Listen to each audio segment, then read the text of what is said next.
What does it take to start a small business and stay in the game for over a decade?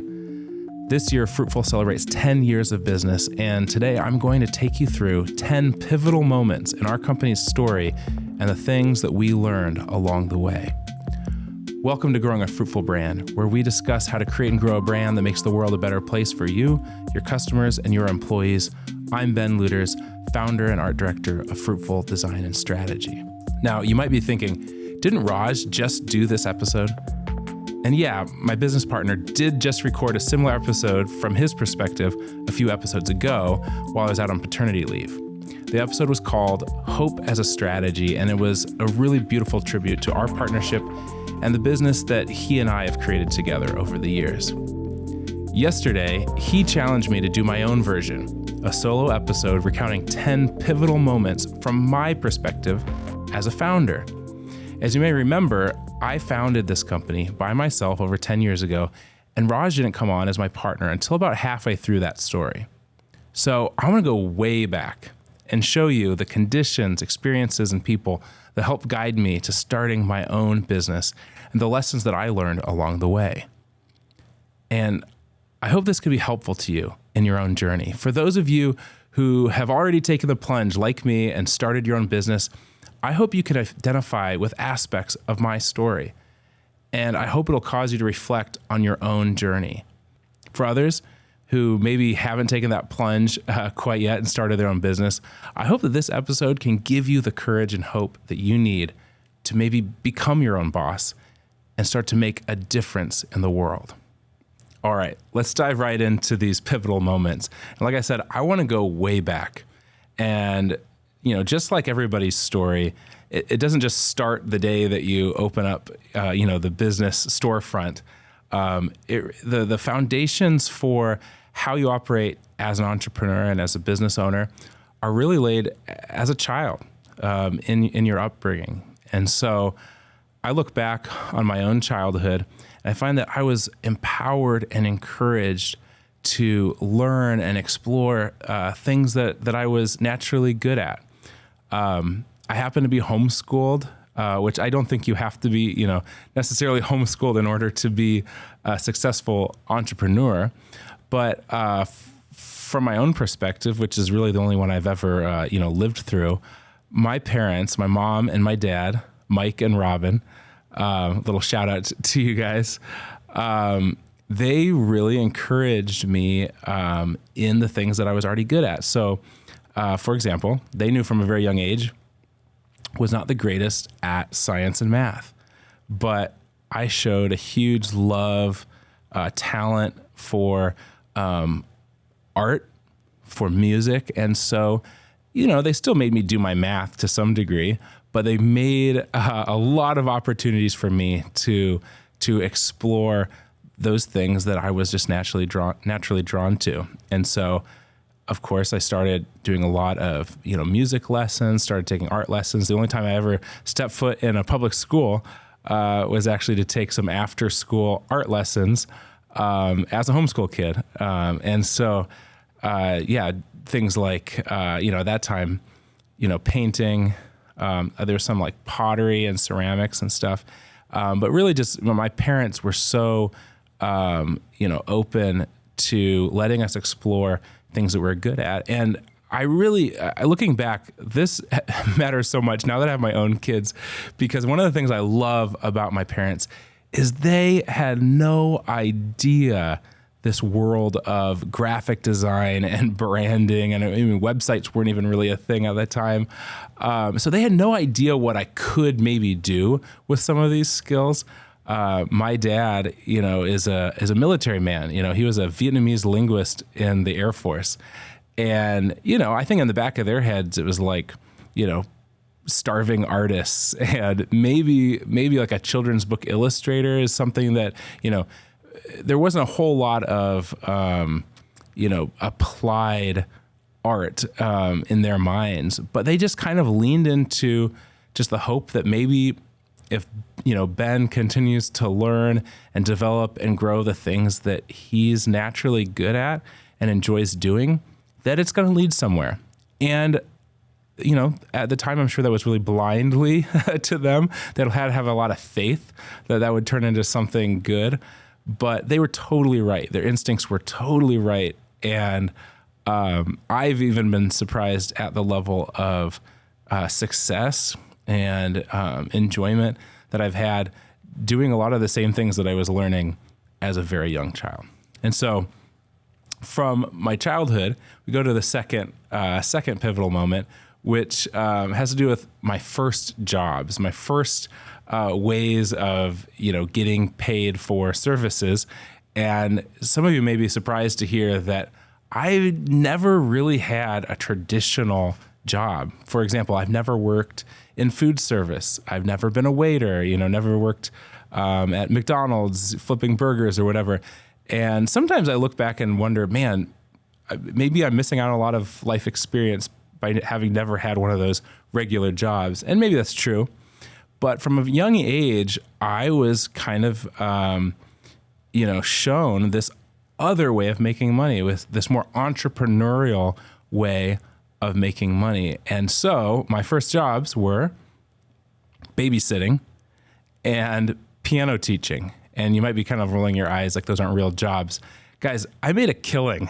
I branded myself as, a responsible but fun male babysitter, which is kind of a rare thing. Like a lot of people who have like rowdy boys, they wanted a boy babysitter. It was kind of a weird thing, but I made it work. And I found that, the kids would go to bed at a certain time and I'd be able to stay up, eating some of their snacks and of the parents' snacks, and working on my own art projects and school and stuff like that.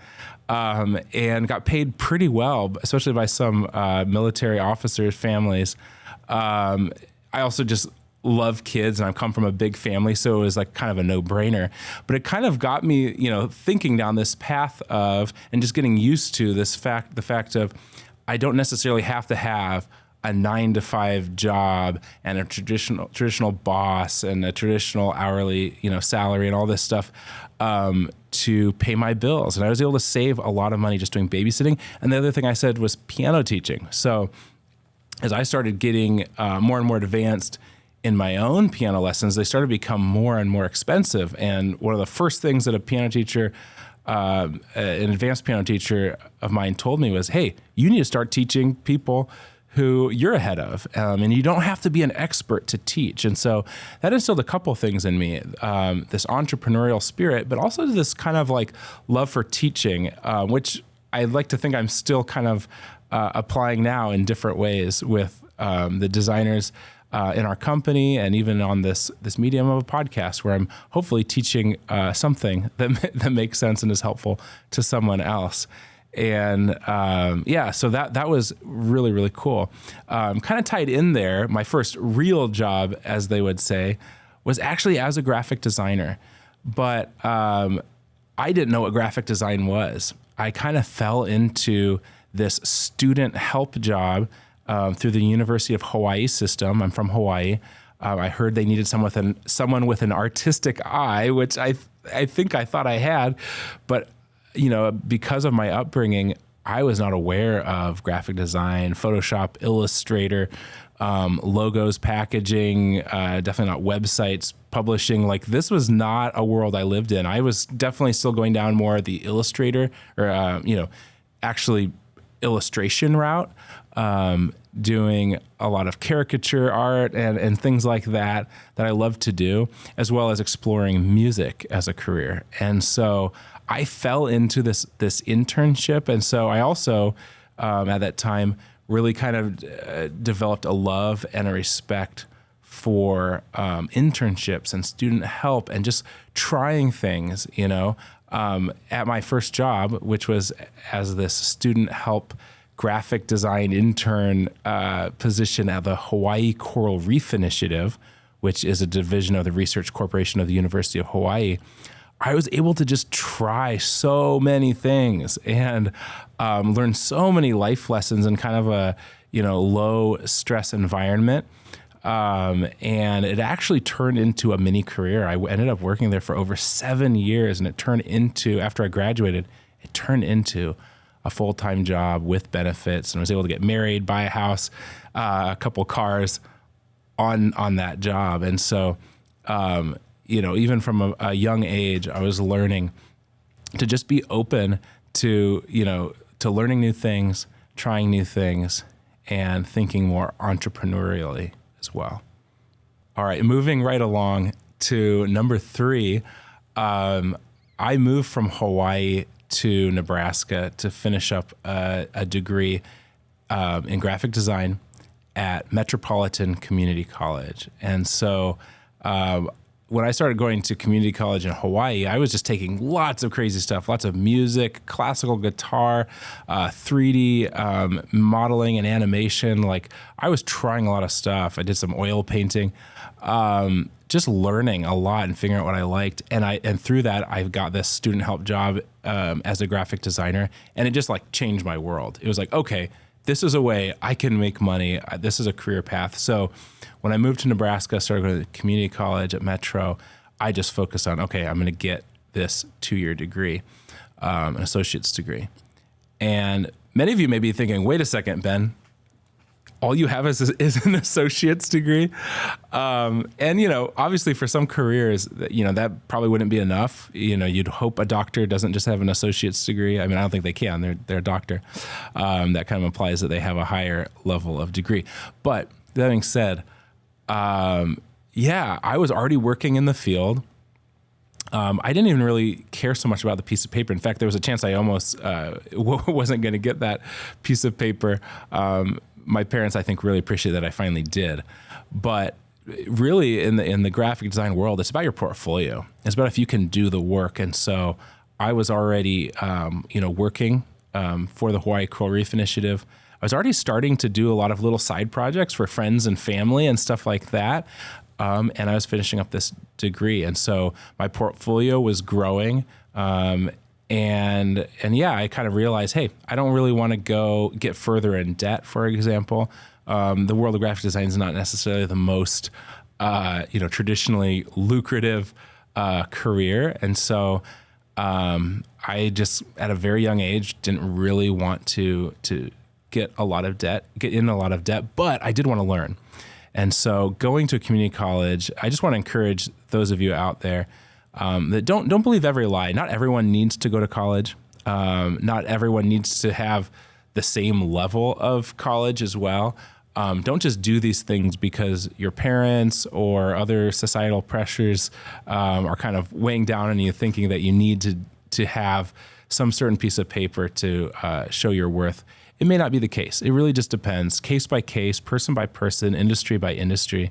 And for me, that was enough. And it's funny, like so many of the people that have worked for me, I've worked with, also just have 2-year degrees from community colleges. I'm a huge fan of the community college system. I love how a lot of the teachers are actually in the field, active and doing it part-time. So you get a lot of real world experience. And that was totally the case for me, and really inspired me actually in starting my own business later on, which I'll get to. So a couple really exciting things happened while I was at Metro. One is one of my teachers was a guy named Donovan Beery, who we're going to get to in a couple more points, but just keep that name in mind.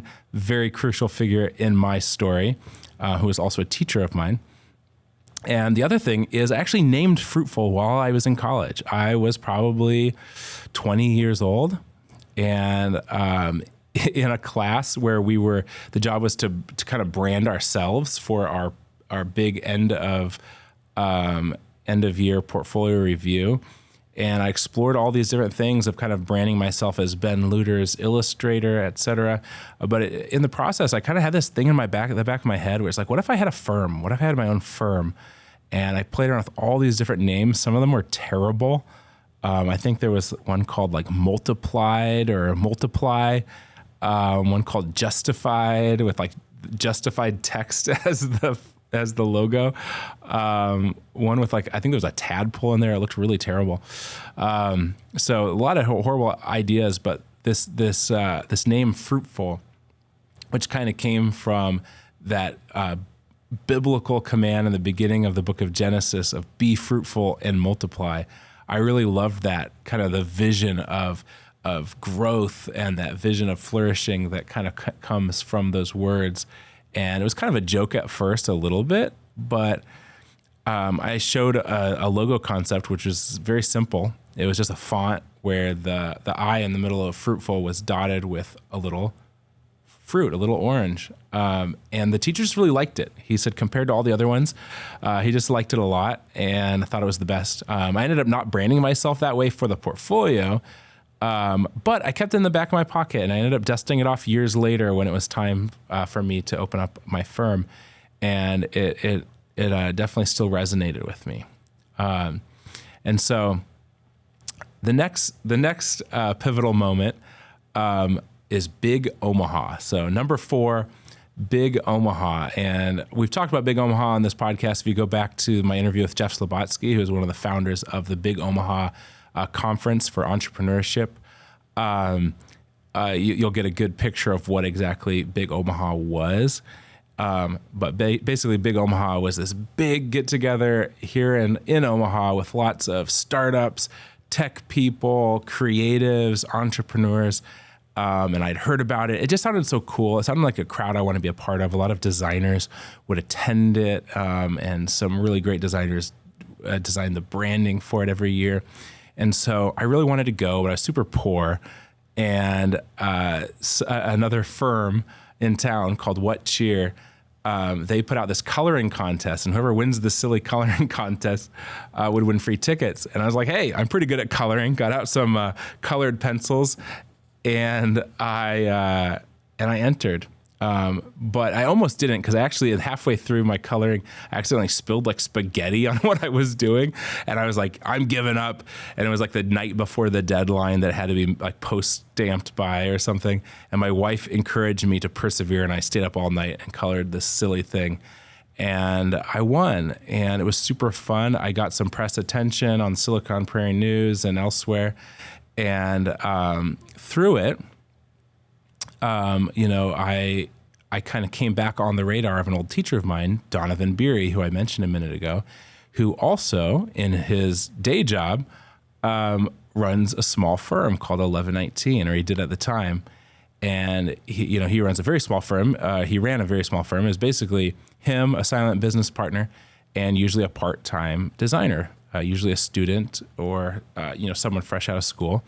And so after seeing this kind of splash that I made in, social media at the time here in Omaha, he offered me a part-time job, and I figured it out. I worked part-time with the Hawaii Coral Reef Initiative, long distance. I worked part-time for Donovan, and I started up doing some more fruitful stuff on the side. That's when I started, looking into actually doing things as Fruitful Design, because even between those couple part-time jobs, it wasn't like a lot of money, and I knew my family was growing really fast.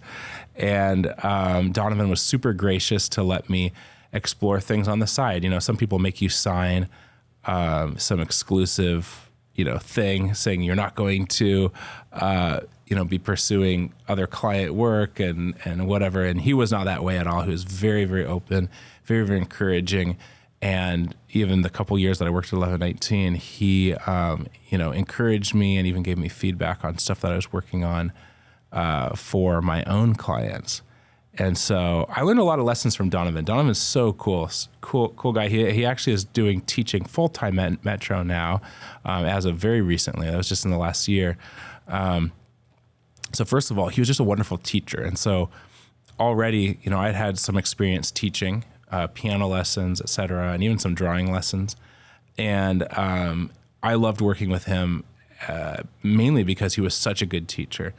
The other thing he was really good at that is still stuck with me, or I'm trying to be better at it every day, is networking. And not like in a kind of gross, like, handing out business cards and just trying to, sell people things or whatever. He just had this really natural way of going out to lunches with other creatives and other people in town. And, he started up a podcast himself. He already had been doing it for a few years.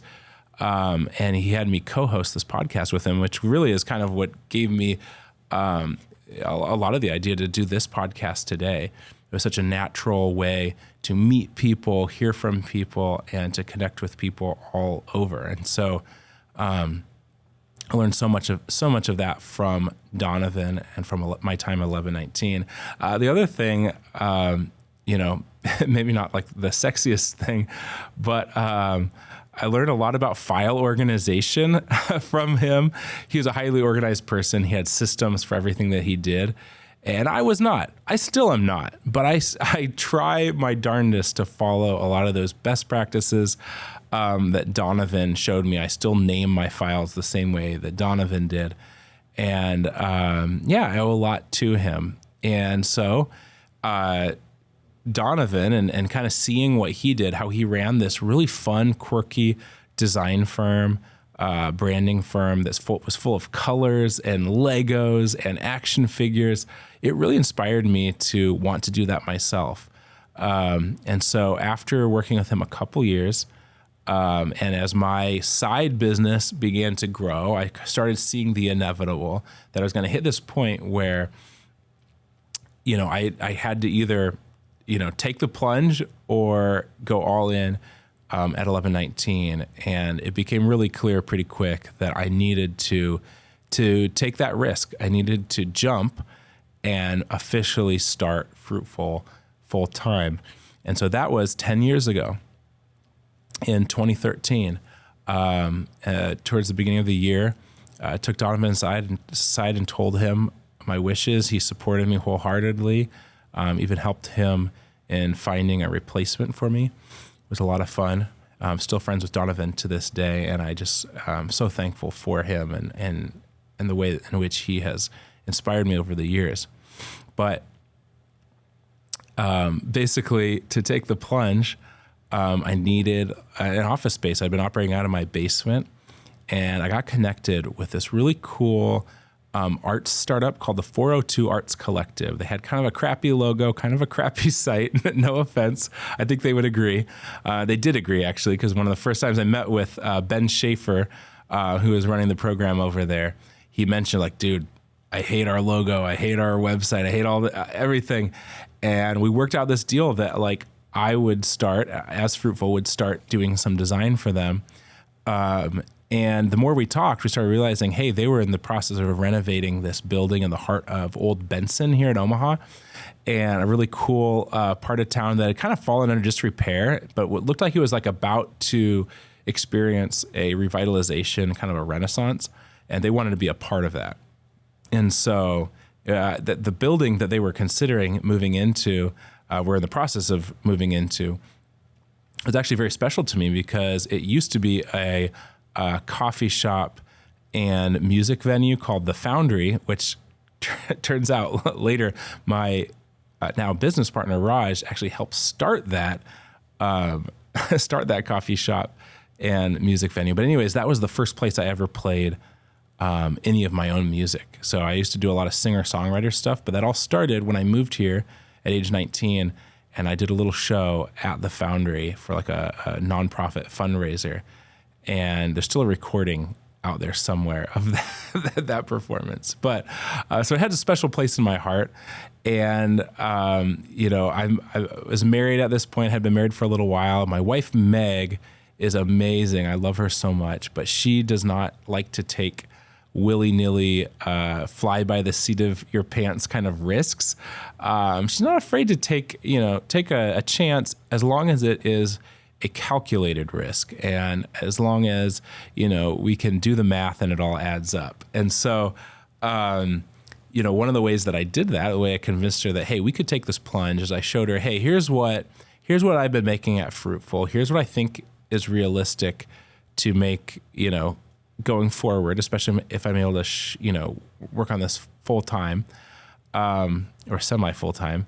And then I showed her, hey, I can always beef up my piano lessons. So I was still teaching some piano lessons on the side, and the 402 Arts Collective, they actually did music lessons and art lessons. And so it was perfect. I got a upright piano. We moved it into the 402 Arts Collective space, and I started teaching piano lessons to kind of mitigate the difference. And I showed her, hey, if I just took on this many piano lessons, we could pay all of our bills.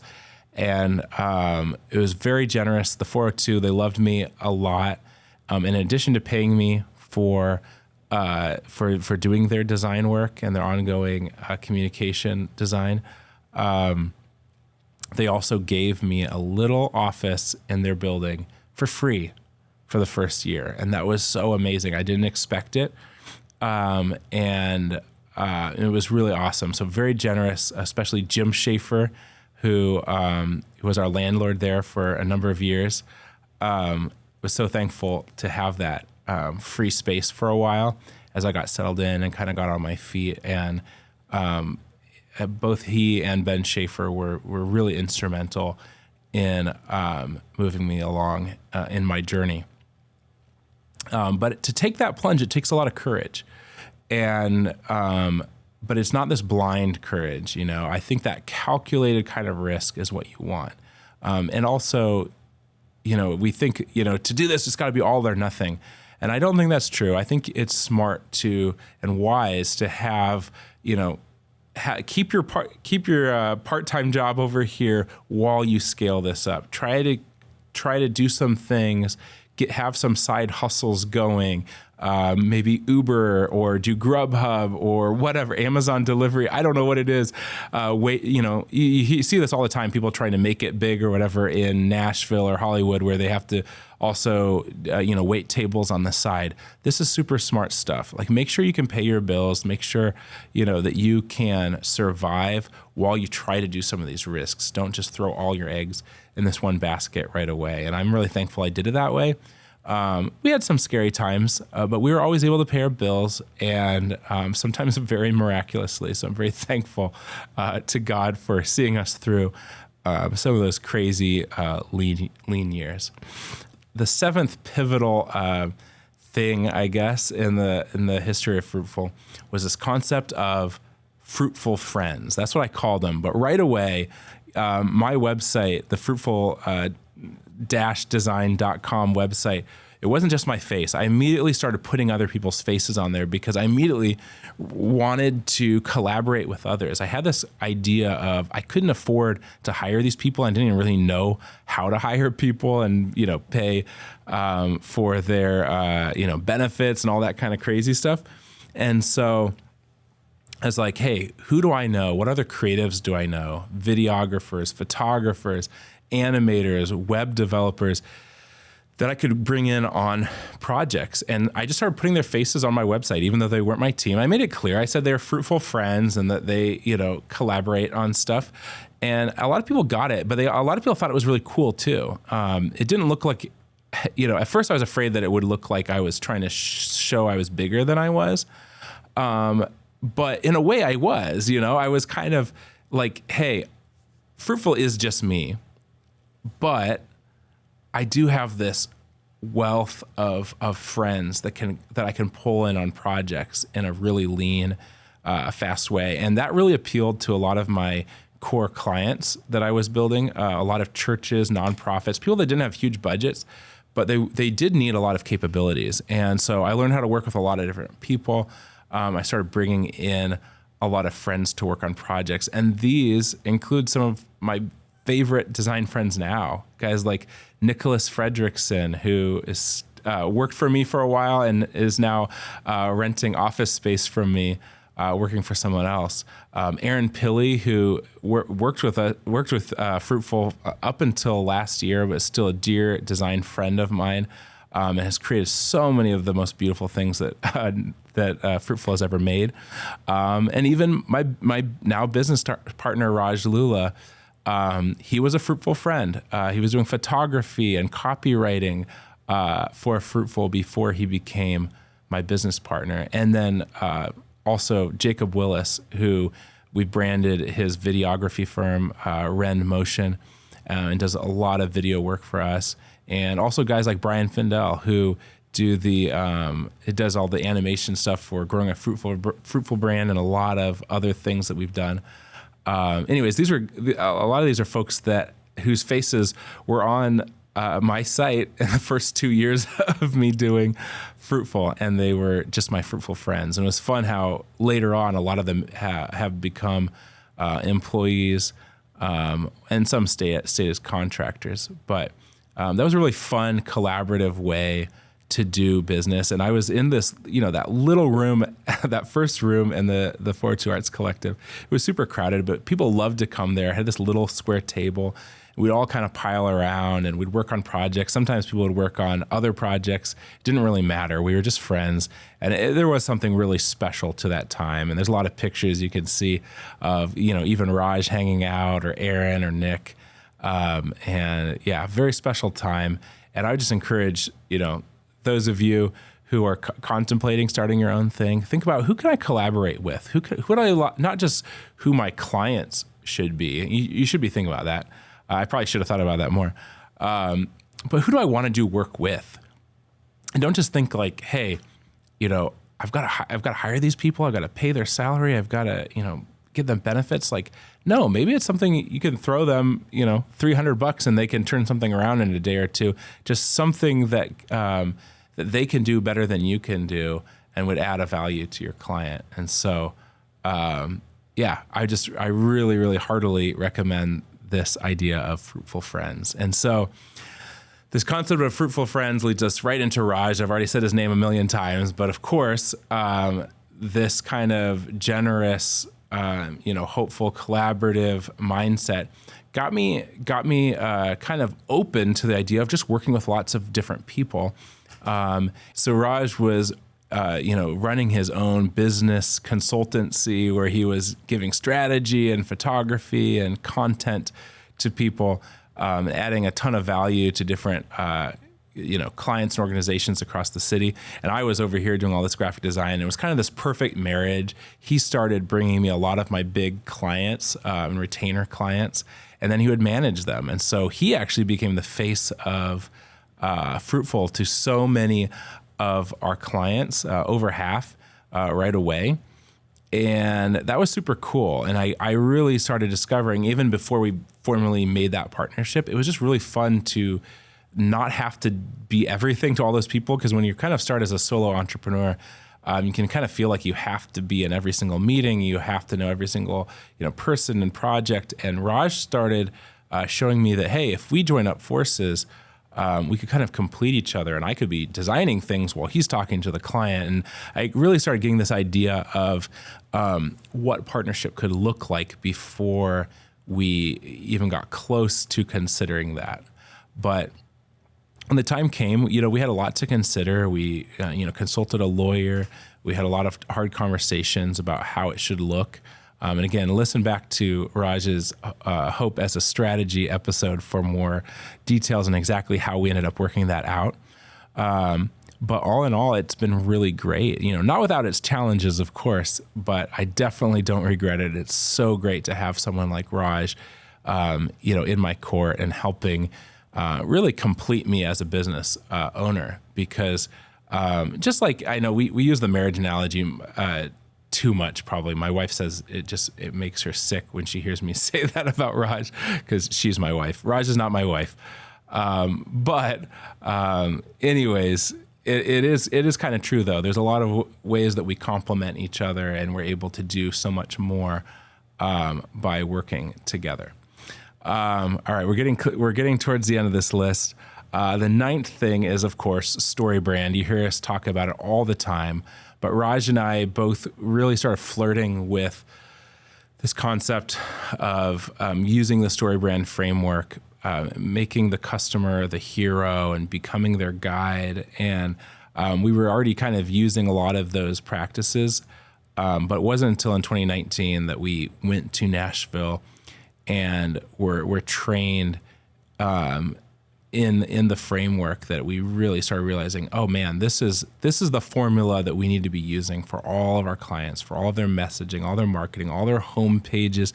And it really, I think overnight, it gave us some authority to really streamline our processes and give, I think there was a lot of guessing that was going on beforehand, and sometimes a client would have an idea of what they wanted their websites to say, and it'd be so much easier to kind of like, well, I guess we could try that, instead of being like, no, we're going to stick with this way, and here's why. And Storybrand has such great results from their method. So it's really fun to partner with a really powerful method that's kind of rooted in history and science even, and psychology. And so that was a huge game changer for us. And we became Storybrand certified right as we go into 2020 and the pandemic. What a crazy year that was. But our business actually grew during that time. And a lot of it was because of Storybrand and us working our butts off. And so that leads us to the final pivotal moment. And it's not really a moment. It's actually kind of a catch-all because there's so many more things to say. But really that 10th thing is this new season that we're in of just trying new things.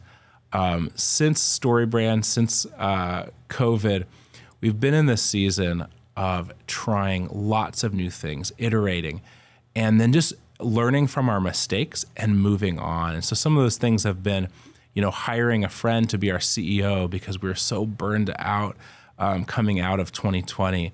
And it ended up not working out long term. It lasted a year, but we don't regret making that decision. We tried it.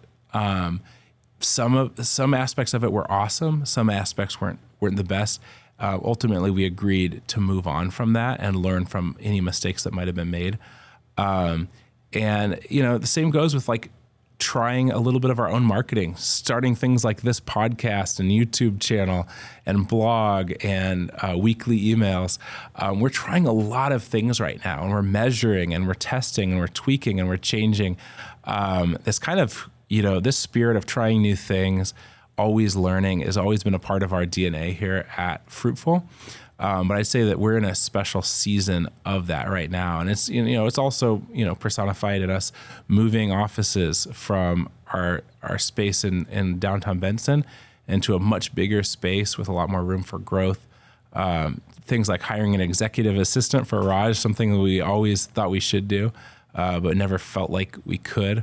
And even the recent, change of Raj becoming managing partner here at Fruitful and kind of freeing me up to do more business development and more art direction with the team. And the thing I want to kind of end on is, encouraging each one of you listening to really embody the spirit of trying new things, not being afraid, taking calculated risks, and then instead of beating yourself up for when things fail and saying, I should have done this, I should have done that. As Raj says, stop shoulding yourself and start learning from your mistakes, and, don't get down on yourself. Really, try to learn and try to move on. What would you do differently the next time? I think we can get to a really dark place and we can start to wonder whether we should be doing this at all, whether we, the imposter syndrome that's just terrible with creatives and entrepreneurs. Who am I to be running this thing? Who am I to be talking to any of you who, that any of you should even be listening? And maybe you're not. And maybe that's what I deserve. But that imposter syndrome is it's just the worst. And the guilt and the shame that can come from mistakes. Instead of just learning, admitting that we're human, admitting that we're going to, we're going to mess things up at times, and then learning from them and moving on and not making those same mistakes twice. How can we actually change?